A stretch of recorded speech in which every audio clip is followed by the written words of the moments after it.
Vamos começar então, pessoal. Hoje é a lição de número 9, Batismo e a Ceia do Senhor. Batismo e a Ceia do Senhor.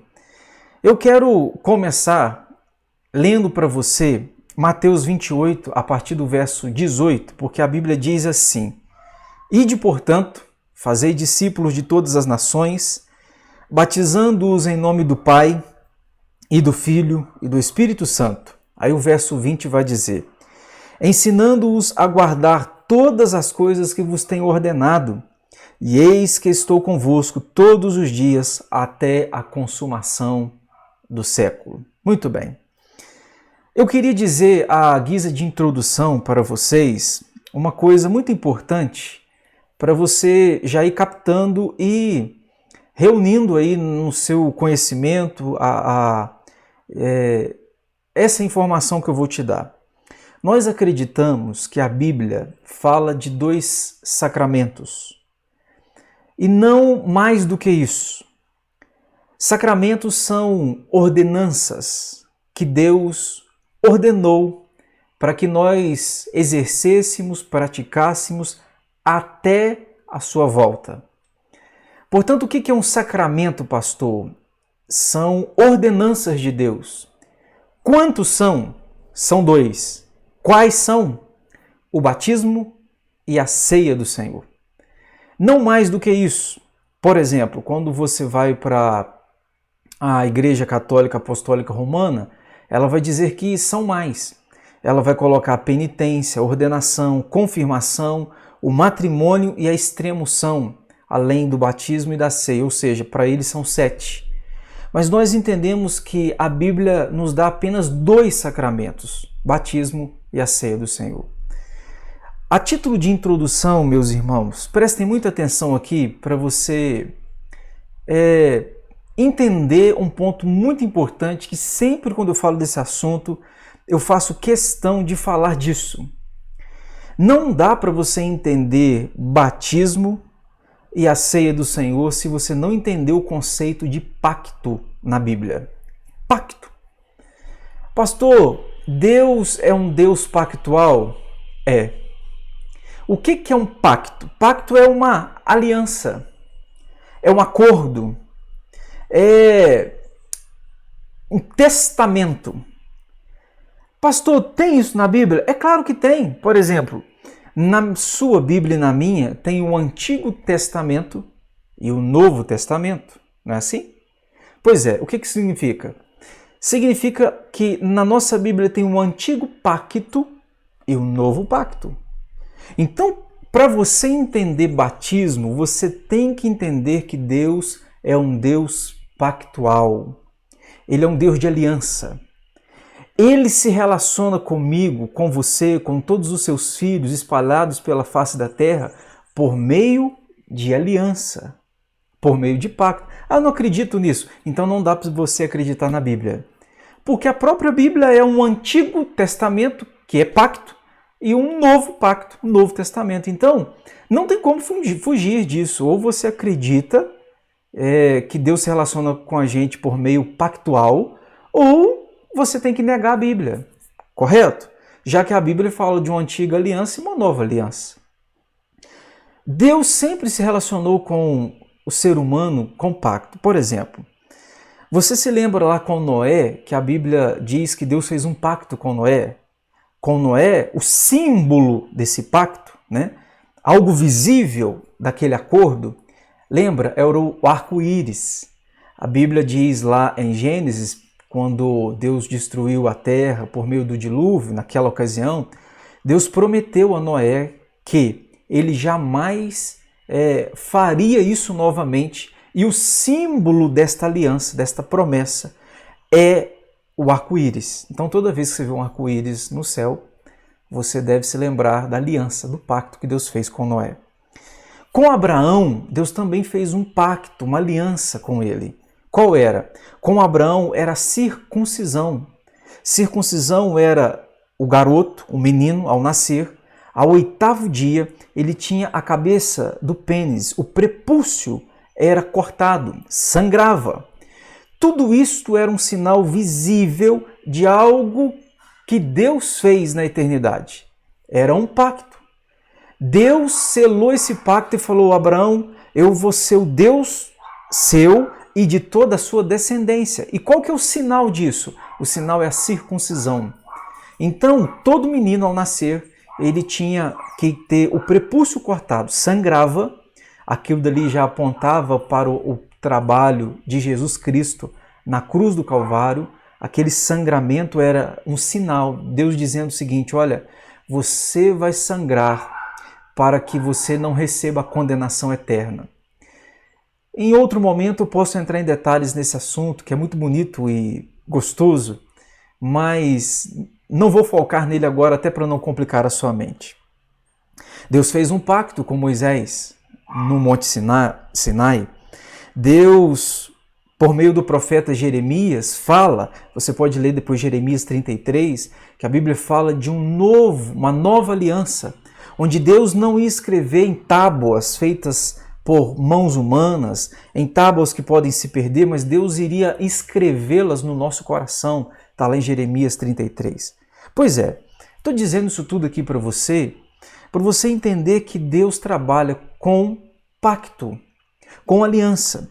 E existem 3 tipos de pacto que, se você quiser, uma hora a gente pode falar deles separadamente, porque cada pacto dá uma aula. Existe o pacto da redenção. Esse pacto da redenção foi feito na Trindade. Pai, Filho e Espírito Santo resolveram, antes de o universo ser criado, antes de você existir, o Pai, o Filho e o Espírito Santo resolveram criar um homem e salvar esse homem. Existe o pacto de obras. O pacto de obras foi feito com Adão. Qual que era o teor desse pacto, o acordo? O acordo era o seguinte: Adão, se você obedecer, toda a sua descendência também se torna obediente, porque você representa essa descendência. Ou seja, Adão, na sua obediência está a minha bênção. Mas o problema, você lembra que Adão não cumpriu aquele pacto, ele desobedeceu. Quando ele desobedeceu, já falamos isso nas aulas passadas, desobedecemos com ele, porque ele era o nosso representante. Deus então se afasta do homem, porque o pecado entra. Qual que é o meio para esse relacionamento voltar? O meio é Cristo, a providência é o Senhor Jesus. Deus então vai fazer um pacto de graça. O pacto de graça começa com Abraão, passa por Moisés, Davi e é concluído em Cristo. Qual que é esse pacto de graça? O pacto de graça é o seguinte: no de obras tinha a parte humana. Presta atenção aqui. No pacto de obras, Adão tinha que obedecer, então era um pacto bilateral. As duas partes tinham um acordo, como, por exemplo, você faz um pacto, um contrato, um acordo com um dono de uma casa. Você vai alugar a casa, você faz um contrato. Ali tem acordos de ambas as partes para cumprir. Você cuida da casa e paga, o dono vai ter algumas coisas ali que ele não pode pegar a sua casa, exigir a casa dentro daquele tempo. Os dois lados têm exigências. Com a Adão, tinha esse acordo para dois lados. Deus dizia o seguinte: Adão, se você abençoar, eu te abençoo. Se você obedecer, eu te abençoo. Mas se você desobedecer, eu não posso me relacionar com você. Ok? O pacto de graça, Deus assumiu um pacto unilateral. No pacto de graça, Deus falou o seguinte: um homem não consegue obedecer. Então, eu vou fazer o que com esse homem? Eu vou levantar um obediente, que é Jesus Cristo. Então, Cristo representa a mim e a você, e Ele é o obediente. Eu não posso entrar em detalhes por causa do nosso foco, mas Gênesis 17 tem toda essa história escrita e narrada ali para você entender este acordo unilateral, onde Deus diz o seguinte: olha, eu faço um acordo com você e eu é que vou levar esse acordo até o fim.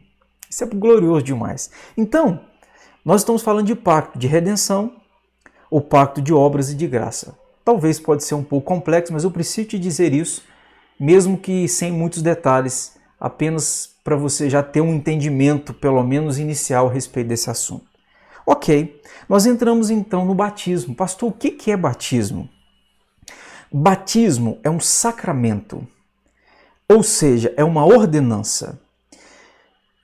O batismo é feito em nome do Pai, do Filho e do Espírito Santo, e ele sela a nossa união com o Senhor Jesus. Poderíamos dizer então que o batismo é um sinal visível de algo invisível, ok? Lembra lá atrás? Eu disse para vocês com aquele pacto que Deus fez com Abraão, que era a circuncisão. O que era a circuncisão? Era um sinal visível, se você vê, mas que apontava, representava para uma realidade invisível. O batismo é a continuidade desta aliança, desta nova aliança. Hoje, uma criança não precisa mais de circuncidar. Por que não? Porque no Novo Testamento, Deus trocou o símbolo. Não mais a circuncisão, agora o batismo. Como é feito esse batismo? O batismo é feito pelo símbolo da água. A água não lava? A água não limpa? Pois é, algo simbólico visível que aponta para uma realidade invisível. Então, a primeira verdade sobre o batismo é que o batismo é um símbolo. Você vê algo que representa espiritual. Você está vendo algo, mas é muito mais do que aquilo que você vê. Fechou? Segundo, o batismo é uma instituição de Deus. Deus ordenou que batizássemos. Você pode ler em Mateus 28, a partir do versículo 28. Mateus 28, a partir do verso 18. A Bíblia diz: ide por todo mundo, pregar o evangelho, batizando. Então o batismo faz parte da Bíblia e é uma ordem do Senhor. Qual que era o requisito para o batismo? É importante eu dizer isso para você. O batismo não garante a salvação. Pastor, eu não sou batizado. E se eu morrer agora, então eu não sou salvo? Não. Não quer dizer que você não é salvo porque você não é batizado. Ficou claro? O batismo é para o salvo, mas o batismo não me garante a salvação. Não é porque sou batizado, porque salvo sou. Não é porque um pastor me batizou que agora tô tranquilo, pastor, agora estou garantido. Não. O batismo, um salvo deve se batizar, mas não significa que ao batizar eu me torno salvo necessariamente. Porque quem salva é Jesus. Quem salva não é o batismo, quem salva é Cristo, ok? Não é Cristo mais batismo, é Cristo. Agora, se você tem tempo para ser batizado, é importante que você seja batizado. Ah, pastor, eu entendi que Jesus é meu Senhor, é meu Salvador. Pois é. Ok, fez isso? Então procure ser batizado se você ainda não foi. Perfeito? Eu quero lembrar você daquela passagem de Jesus, quando Jesus está na cruz, do seu lado direito e esquerdo, há dois ladrões. Lembra daquilo que um dos ladrões disse para Jesus? Senhor, o Senhor não fez nada, mas eu fiz. Lembra-te de mim quando entrares no teu reino. Aí Jesus falou assim, é verdade te digo que hoje mesmo estarás comigo no paraíso. Jesus não falou com ele, olha, procure um pastor, batize para depois você ser salvo. Não, aquele ladrão certamente não foi batizado, mas é a fé em Cristo que salva. Fechou? Qual é o método que a gente usa para batizar? Não é verdade? Você já deve ter essa dúvida, né? 3 métodos principais eu quero destacar para você. Primeiro, o método que nós adotamos, a Igreja Presbiteriana adota. Presta muita atenção aqui, porque tem muita gente que não entende isso. Presta atenção, por favor, para ficar claro na sua mente. O batismo, existe a aspersão, o batismo por aspersão, existe o batismo por imersão, existe o batismo por efusão. Você vê esses batismos acontecendo hoje. A Igreja Presbiteriana do Brasil adota o método por aspersão. O que é aspersão? Vem da palavra aspergir, né? Que significa uma água sendo aspergida sobre a cabeça de uma pessoa. Água que vem de cima para baixo. Nós presbiterianos adotamos esse método. Por exemplo, os batistas, adotam o método de imersão. O que é o método imersão? É onde você pega uma pessoa e mergulha ela na água. Ou seja, todo o seu corpo é tomado pela água. E existe um terceiro método, que é muito pouco usado, que é por efusão. E eu vou dizer a vocês que eu vejo esse método na Bíblia. Por exemplo, Atos no capítulo 2, o apóstolo Pedro pregou um sermão e diz a Bíblia que quase 3.000 pessoas se convertem. Eu queria dizer a você, por exemplo, diz a Bíblia que eles foram batizados. Aí eu te pergunto, onde há rio em Jerusalém? Jerusalém não há rios. Então você não vê na Bíblia ao Pedro falando, gente, vamos levar essa turma para o rio lá em tal cidade. Você não vê. Simplesmente eles são batizados. Sabe qual é o método que eu acredito? Eu acredito que Pedro usou o método de efusão, que é você pegar um água e jogar no meio de uma multidão. Você compreende? Pastor, qual que é o válido? Aqui que eu quero que você preste atenção. Não é o método que importa. Nós não podemos nos deter ao método. Por exemplo, se uma pessoa que é batizada nas águas, a nossa igreja aceita, desde que ela tenha passado por uma igreja genuinamente evangélica, ok? Desde que seja um pastor que cumpra os requisitos bíblicos, todo esse critério tem que ser adotado, mas não é porque sou batizado por aspersão, ou por imersão, ou por efusão, que eu vou rejeitar ou aceitar. Você compreende? Nós entendemos o que, meus irmãos? Prestem muita atenção aqui. A Igreja Católica Romana acredita em ex opere operato. São palavras em latim que significam por seu próprio poder. Os romanos acreditam que existe poder na água, existe poder no sacramento, ok? É como se eu dissesse para você o seguinte, que o método é poderoso. E aí eu vou contradizer, vou contrariar a eles, porque o método não é poderoso. Jesus é. O que valida um sacramento, o que valida um batismo, não é a água e nem a quantidade de água. O que valida um batismo é a presença de Jesus que dá eficácia, por meio da sua palavra. Então, se quantidade de água fosse importante, vamos viver no mar, irmãos. Vamos ser batizados ali e não vamos sair dali. Correto? Por isso que a nossa igreja tem uma cabeça bem clara com relação a esse assunto, que não é o método que importa. Importa é que a gente cumpra os requisitos bíblicos, seja por aspersão, imersão ou efusão. Agora, a gente adota o método aspersão, mas não quer dizer que os outros não sejam bíblicos. Você entende? Por quê, pastor? Porque na Bíblia a palavra batismo, a palavra grega é baptizo, significa mergulhar. Ok, imersão. Mas a palavra também significa aspergir. Lá no Antigo Testamento, por várias vezes, a ideia foi de algo vindo de cima para baixo.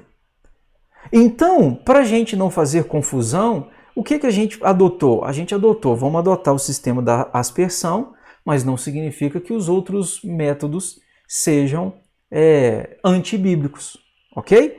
Ficou claro? Não é quantidade de água e não é método, é Jesus. Ponto. Beleza.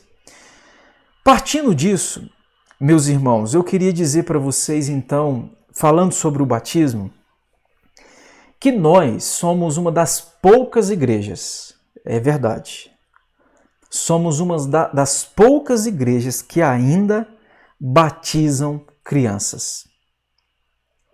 Estou te falando na realidade. Pastor, estaria a Igreja Presbiteriana do Brasil errada? Eu digo para você com muita convicção que não está. Eu vejo isso na Bíblia. A começar, número 1. Lembra que a circuncisão no Antigo Testamento não era o batismo?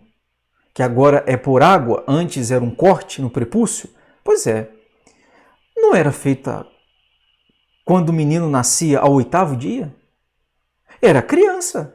Porque alguns vão argumentar o seguinte: mas precisa ter fé para crer, porque só mediante a fé é que eu posso ser batizado. Pois é, e uma criança de 8 dias, você acha que ela tinha fé para receber a circuncisão?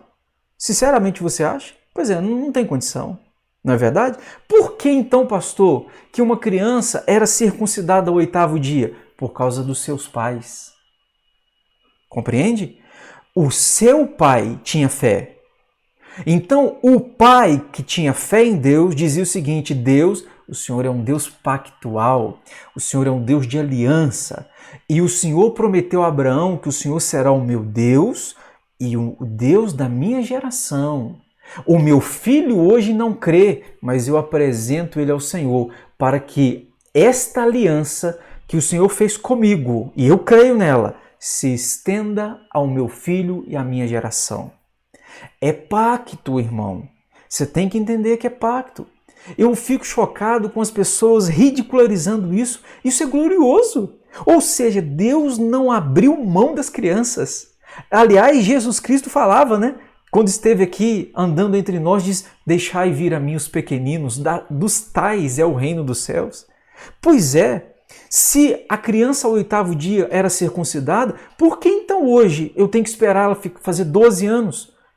20 anos? Ela tem que ter fé sozinha para crer. Pois é, ela não pede remédio, você dá, né? Espera ela pedir remédio então, ué. Ela não pede para ir no médico, mas você leva ela no médico. Espera ela pedir, uai. Não é assim? Você está violando o desejo dela. É o que argumentam com a gente várias vezes. Quantas vezes eu ouvi isso? Batizar uma criança está violando a vontade dela.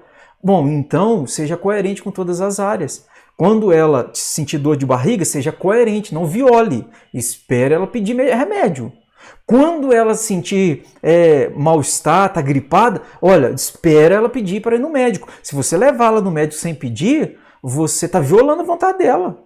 Pois é, você não está violando. Por que você não está violando? Porque você é pai, você sabe o que é melhor para ela. Aí ela não pede remédio, você dá. Ela não pede médico, mas você leva. Por quê? Você é pai e sabe o que é melhor para ela.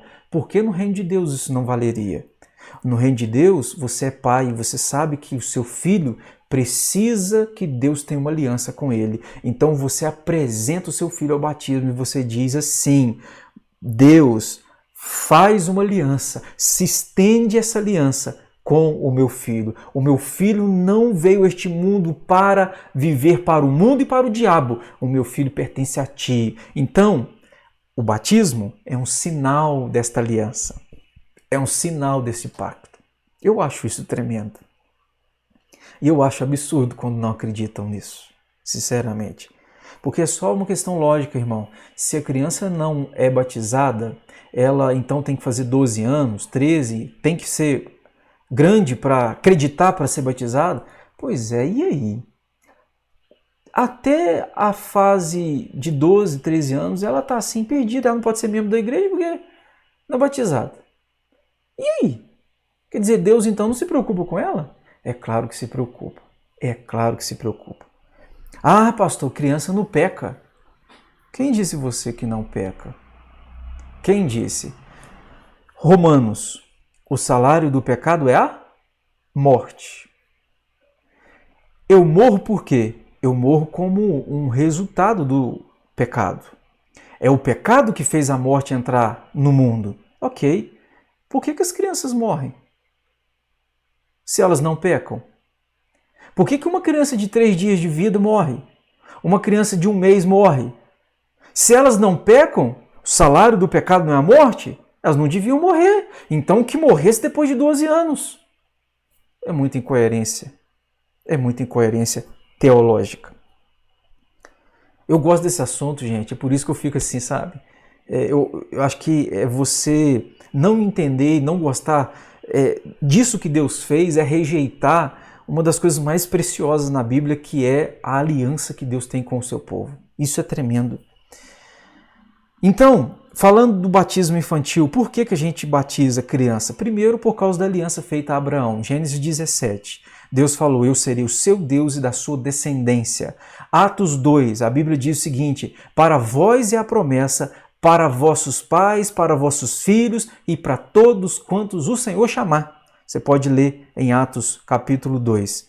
A Bíblia está dizendo o seguinte, olha, a promessa a Abraão é para mim, para você, para os nossos filhos e para todos aqueles que o Senhor chamar. Por que, pastor, que a gente batiza criança? Porque as crianças participam dos benefícios da aliança. Elas podem entrar, o batismo é um sacramento de entrada. Deus sela a entrada desta criança no reino dela. Aí nós vamos para a ceia. Não diz que são 2 sacramentos? A ceia e o batismo? O que é a ceia? A ceia também é algo visível. O pão, o cálice, que aponta para uma realidade invisível. O pão aponta para o corpo de Jesus e o cálice, que no nosso caso nós usamos um suco de uva, aponta para o sangue de Jesus. Nos tempos de Jesus era usado o vinho, né? Pastor, por que a gente usa o suco de uva e não o vinho? Bom, eu não disse que o elemento não contém poder? Eu não disse isso? Não é a quantidade de água? Pois é, a mesma coisa vale para a ceia. Não é a quantidade de pão que você come e nem o tipo do vinho, se é suco, se é refrigerante. Eu mesmo um dia fiz uma ceia, ministrei uma ceia com refrigerante, como é que chama aquele refrigerante de uva? Fantaúva. Você compreende? Não é, meu irmão, presta atenção aqui, não é o pão, não é o elemento, mas é o que representa. É Cristo. Você está entendendo? Então, a gente entende que não é quantidade de pão, se fosse a gente ia passar comendo tudo que pudesse comer, e também não é quantidade de cálice. Nós usamos o suco de uva. Por que não vinho? Porque pode ser que existem pessoas que têm facilidade ao vício. Então, se a gente dá um pouco, a gente desperta. Como a gente está dando numa multidão, a gente nunca sabe qual é a reação, qual que é a fraqueza das pessoas. O objetivo nosso, então, é não despertar se porventura houver uma possível fraqueza naquela pessoa. Então, qual que é o significado, pastor? O significado da ceia. Primeiro, é uma representação da morte do Senhor. O Senhor Jesus disse lá em 1 Coríntios 23, a Bíblia diz, né? A Bíblia diz o seguinte, que Paulo falou assim, eu recebi do Senhor que também vos entreguei, que o Senhor Jesus, na noite que foi traído, tomou o pão e tendo dado graças, o partiu e disse, isto é o meu corpo que é dado por vós. Sabe o que a Bíblia está dizendo? A Bíblia está dizendo o seguinte, que toda vez que você participa da ceia, come um pão e bebe o cálice, você precisa se lembrar da morte de Jesus. Quando eu olho para os elementos me arremetem à cruz, me leva à cruz. Não dá para eu participar da ceia sem pensar nisso. Você está entendendo? Aí Paulo vai dizer, né? Por semelhante modo, o Senhor Jesus tomou o cálice e, tendo dado graças, o partiu e deu aos seus discípulos, dizendo, este é o meu sangue derramado em favor de vós, para a remissão de pecados. Ou seja, quando eu olho para aquele pão, quando eu olho para aquele cálice, eu me lembro de Jesus sendo moído na cruz no meu lugar. Mas segundo, o que a ceia representa? A ceia representa a nossa comunhão com Cristo. Porque nós somos um povo só ali. Quando eu participo do pão, bebo do cálice, eu estou me alimentando simbolicamente do próprio Cristo, ok? Se aqueles elementos representam, então eu estou me apropriando, eu estou me unindo, eu estou tendo comunhão com o Cristo que me amou e que me salvou. Isso é glorioso. Terceiro, quando eu participo da ceia, a ceia representa não apenas a morte de Cristo, como eu disse, mas também a ceia aponta para o seu retorno. A Bíblia diz em 1 Coríntios 23, a Bíblia diz assim, 1 Coríntios 11, a partir do versículo 23, a Bíblia diz que até que ele venha, que é para a gente celebrar a ceia, lembrar daquilo que aconteceu lá atrás na cruz, mas também lembrar que ele vai voltar. Então, quando a gente está na igreja, né, todo mundo unido, um só povo, a gente se alimenta do pão, bebe do cálice. Pois é, eu lembro que Jesus morreu, mas eu também lembro de uma verdade gloriosa. Eu lembro que ele ressuscitou e que ele vai voltar para me buscar. Isso é fantástico. A Bíblia está dizendo o seguinte: esse Jesus que tem uma aliança comigo não me abandonou. Não me abandonou.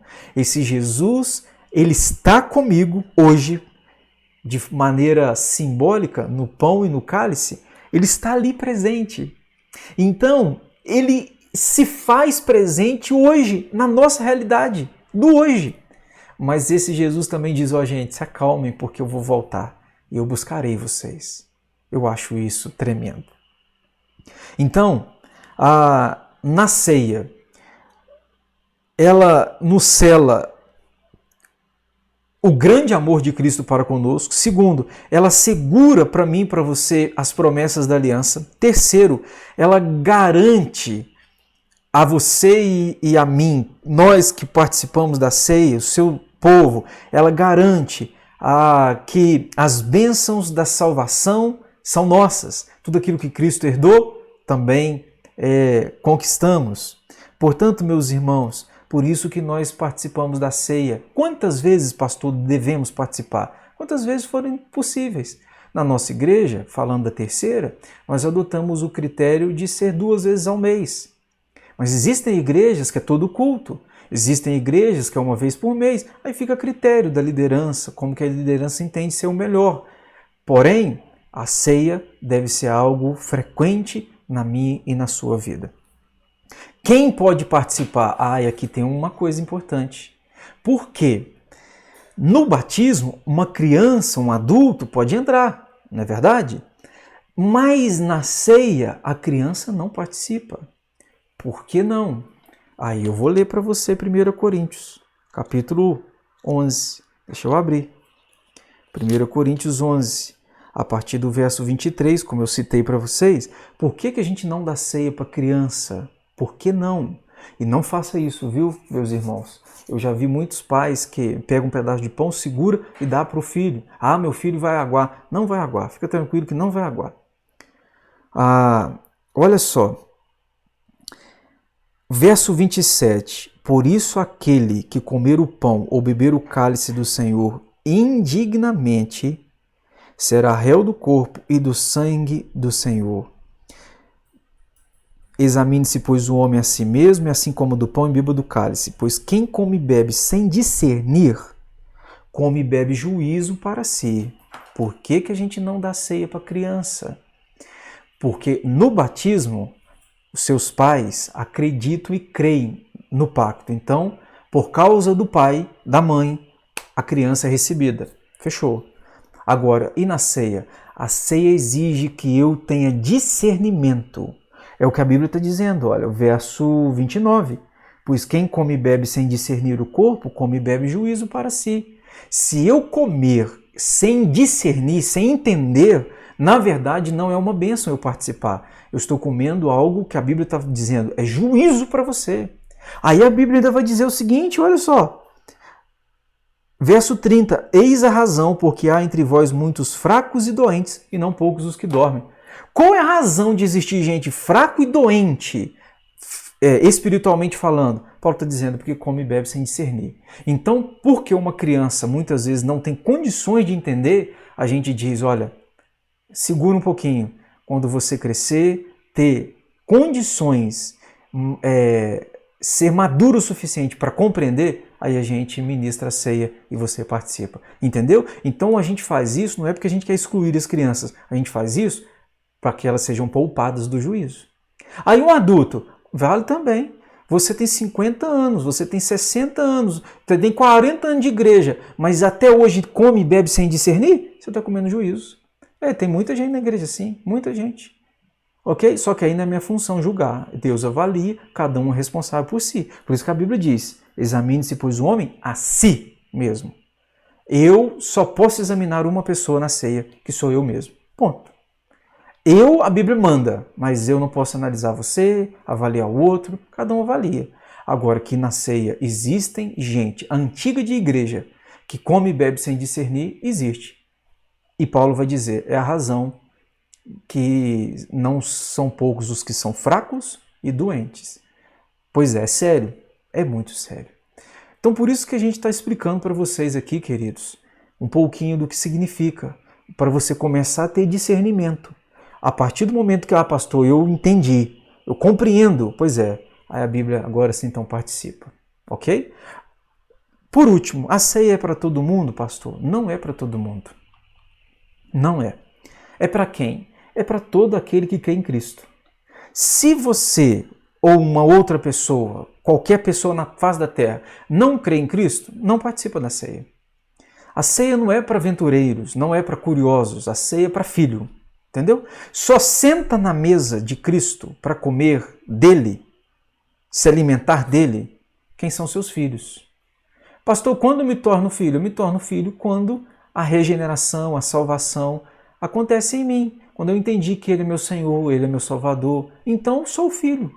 Então a ceia não é para todo mundo, a ceia são para os filhos de Deus. A ceia é para os filhos de Deus. Perfeito?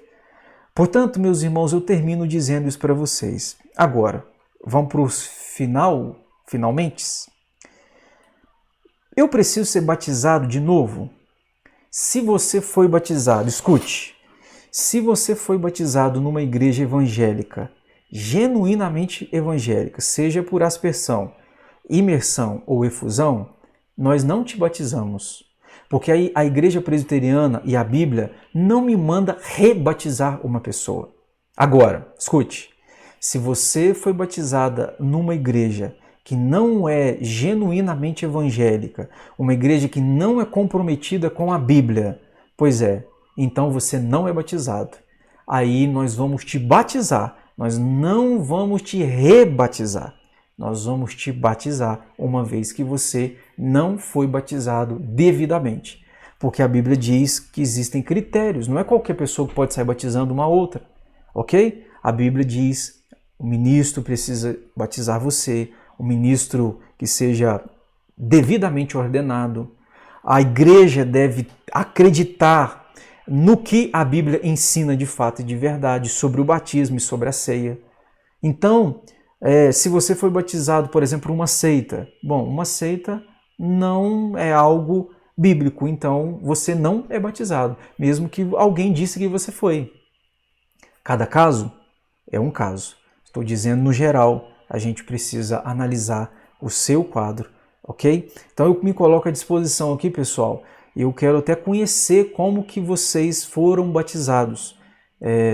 Vocês que estão chegando e de repente futuramente quem estiver assistindo essa aula.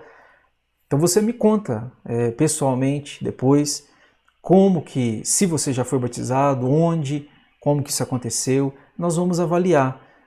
Se você foi devidamente batizado, fechou. Nós não vamos te rebatizar, porque a igreja presbiteriana não rebatiza.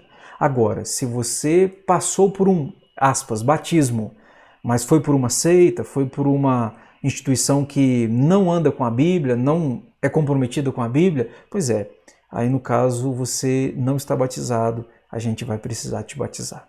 Joia? Por hoje, nós ficamos por aqui. E eu me coloco à disposição aí, porventura, se houver qualquer dúvida. Joia? Lembrando, pessoal, na semana que vem é a nossa última aula e posteriormente a gente marca a ida de vocês ao conselho da igreja para serem examinados. Joia? Jesus abençoe cada um de vocês. Até terça que vem, nessa aula, se o Senhor permitir. Joia?